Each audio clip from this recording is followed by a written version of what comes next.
안녕하세요. 오늘은 아파트 빌라 전세 사기에 대해 한번 알아보겠습니다. 동영상을 끝까지 들으시고 딱 한 가지만 알면 이런 전세 사기에서 벗어날 수가 있습니다. 동영상을 끝까지 들어주시기 바랍니다. 얼마 전에 뉴스에도 한번 나왔지요. 약 100억 원대 아파트 대출 사기에 대해 들어봤을 것입니다. 그리고 얼마 뒤에 제 지인께서 또 그런 사기를 당해가지고 너무 제 마음도 가슴이 좀 아프고 또 그런 마음이 들어서 예방 차원에서 다시는 이런 사기를 당하지 말아야 되겠다 싶어가지고 잠시 얘기를 좀 해보도록 하겠습니다. 먼저 그 사람들의 사기 수법에 대해 한번 알아보겠습니다.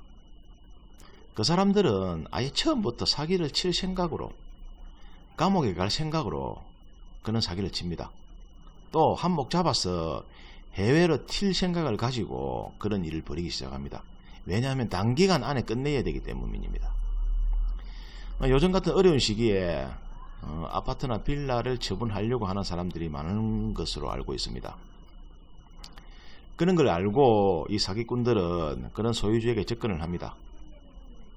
첫 번째, 이 사람들이 유심히 보는 것은 전세가 많이 들어있는 집을 고릅니다. 요즘 깡통주택도 나오고 또 집주인 입장에서는 전세가 많으면 빨리 처분을 하고 싶어 하죠. 왜냐하면 전세 기간이 만료되면 전세금을 내어줘야 하기 때문에 그런 부담감이 있기 때문에 빨리 처분하고 싶은 마음이 많습니다. 두 번째로는 그 집에 전세권 설정이 되어 있느냐 있지 않느냐 그것을 봅니다. 일반 사람들은 전입만 되어 있으면 되겠지라고 생각을 합니다. 그 아니란 생각입니다. 전세권 설정을 하려면 설정 비용이 들어가기 때문에 많은 사람들이 1, 2억 정도는 전세권 설정을 하지 않고 그냥 동사무소에서 전입하고 확정 일자만 받아 놓습니다. 그러면 이 집이 경매가 들어가고 이래 해도 확정 일자만 받아 놓으면 사기꾼들한테 걸리지만 않으면 아무 문제될 것이 없습니다. 그러나 사기꾼들은 그런 것을 노립니다. 그런 집이 선택되면 이 사람들은 KBCC를 먼저 보죠. 국민은행 감정가 보죠. 그 KBCC보다 약간 저렴한 아파트나 빌라를 골라서 일단 계약금을 지불합니다. 그리고 난 후에 계약서를 쓸 때에 특약사항에 어떻게 적느냐 하면 매수인이 지정하는 사람에게 이전 등기에 필요한 서류를 떼어주기로 한다라고 특약에 명시를 합니다. 그러면 자기가 소유권 이전을 하는 것이 아니라 자기가 지정하는 사람에게 소유권 이전을 해주기 때문에 또 계약은 특약이 우선시 되기 때문에 별다른 생각 없이 그렇게 해줍니다. 대부분이. 또 현 소유자는 특약대로 해주기 때문에 아무런 상관이 없습니다. 그리고 집주인은 당연히 전세가 있기 때문에 전세가 있다고 말을 할 것이고 또 전세 금액을 특약에 명시를 하겠죠. 또 매수인은 전세금을 승계해야 된다고 말하고 또 그 부분도 명시를 할 것입니다. 그러면 계약서 상으로는 아무런 문제가 없습니다. 그러나 이 사기꾼들은 그런 것이 아무 소용이 없습니다. 왜냐하면요, 이 사람들은 처음부터 사기를 칠 목적으로 그런 집을 선택했기 때문입니다. 그럼 지금부터 본격적으로 이 사람들이 어떻게 사기를 치는지 한번 알아보겠습니다.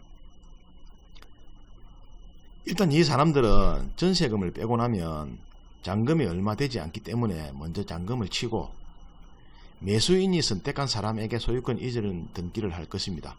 특약상에 그렇게 명시가 되어 있기 때문에. 그러면 계약서상으로는 아무 문제가 없죠.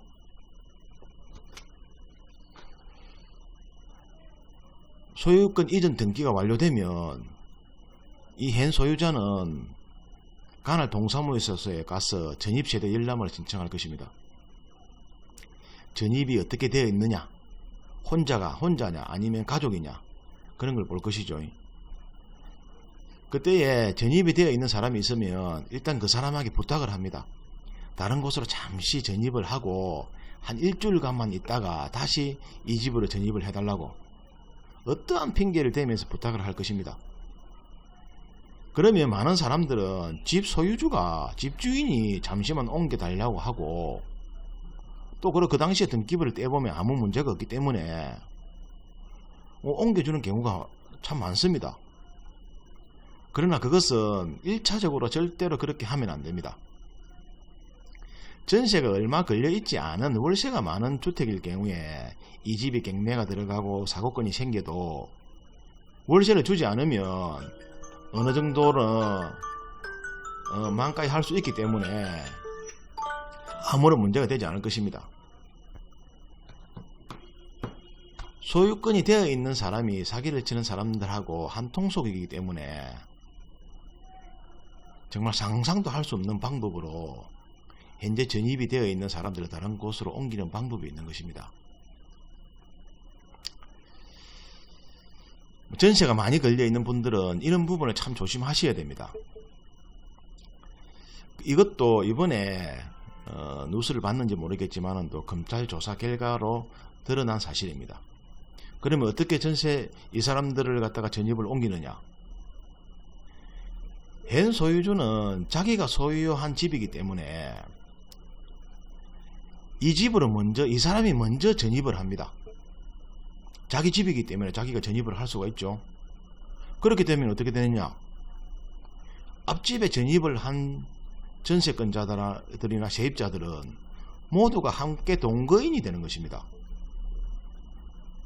이 사람들은 이것을 노린 것이죠. 전입을 하고 난 뒤에 그리고 현 소유주가 또 어떻게 하느냐? 다른 곳으로 전입을 합니다. 다른 곳으로 전입을 하면서 어떤 식으로 전입을 하냐 하면 현재 동거인들로 되어 있기 때문에 동거인들하고 똑같이 한꺼번에 다른 집으로 전입을 해버립니다. 그러면 모든 사람들이 다른 곳으로 전입이 되었기 때문에 그리고 난 뒤에 이 집을 갖다가 전입세대 열람을 하며 아무도 살지 않는 집으로 되어 있죠. 안타까운 것은 이 사실을 현 세입자는 까마득히 모르고 있고 지내고 있다는 것이죠. 몇 달이 지나고 난 뒤에 사건이 터지고 난 뒤에 왜 우편물이 우리 집에 도착하지 않지 하는 의심이 들 때는 벌써 늦은 것입니다. 그러고 나면 이 사람들은 두 번째로 어떻게 하느냐? 일단 은행에다가 대출 신청을 합니다. 예를 들어서 대출 신청을 하면 은행에서는 감정을 할 것입니다. 전입세대 열람도 가지고 오라 할 것이고 그러면 전입이 되어 있지 않다는 것을 확인하고 국민은행 KB 시세를 감안해서 약 80% 정도를 아파트 기준으로 해줄 것입니다. 그러면 2억 정도의 시세가 나가면 1억 6천 정도가 대출이 나간다는 것이죠. 알고 보면 1억 6천 정도가 전세가 들어가 있는데 또 1억 6천을 대출을 내준다는 것입니다. 놀랍지 않습니까? 그리고 이것으로 끝난 것이 아닙니다. 이 사람들은 대출과 동시에 전세 자금 대출을 또 신청을 합니다. 전세 자금 대출은 또 어떤 그게 있느냐 하면 질권 설정이기 때문에 담보하고는 아무 상관이 없습니다.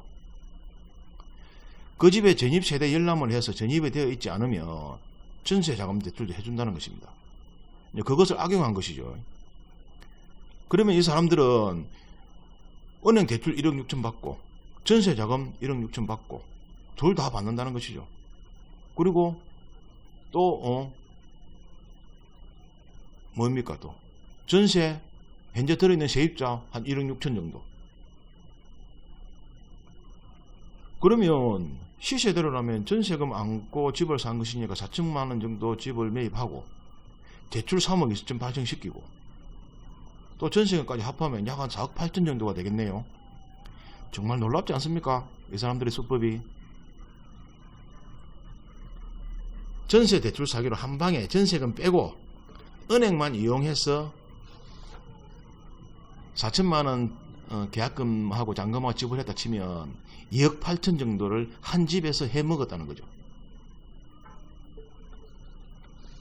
그러면 그 피해의 몫은 고스란히 전세 세입자에게 들어옵니다. 전세 세입자가 피해를 봐야죠. 왜냐하면 전입 세대가 세입자 앞으로 안 돼 있으니까. 물론 사기꾼들의 잘못이지만은도 제가 이 말씀을 드리는 것은 예방할 수 있기 때문에 말씀을 드리는 겁니다. 이 사람들은 첫째 세 분류로 나누어집니다. 첫 번째로는 물건을 보급해주는, 여러 곳을 알아봐주는 공급책이 1번이고, 두 번째는 또 자기들 앞으로 명의 이전을 하고 같이 해야 되기 때문에 명의자가 필요하겠죠. 신탁 명의자가. 그 두 번째 그 사람들을 확보해야 되고, 세 번째는 은행을 알선해주고 해주는 브로커들. 그 세 분류로 나눠진다는 거죠. 물건 공급책, 명의자, 그리고 은행 브로커. 그러면 제일 중요한 거는 어떻게 하면 전세 사기에 걸리지 않을까요? 그게 제일 궁금하겠죠. 물론 집을 사서 자기 앞으로 하면 좋겠죠. 그러나 많은 사람들이 집을 사기 전에 돈이 없고 전세로 들어가 있다가 돈을 좀 더 모아서 집을 살려고 하죠. 그러다가 한순간에 이 모든 돈이 날아간다고 생각해 보십시오. 얼마나 앞이 캄캄하겠습니까?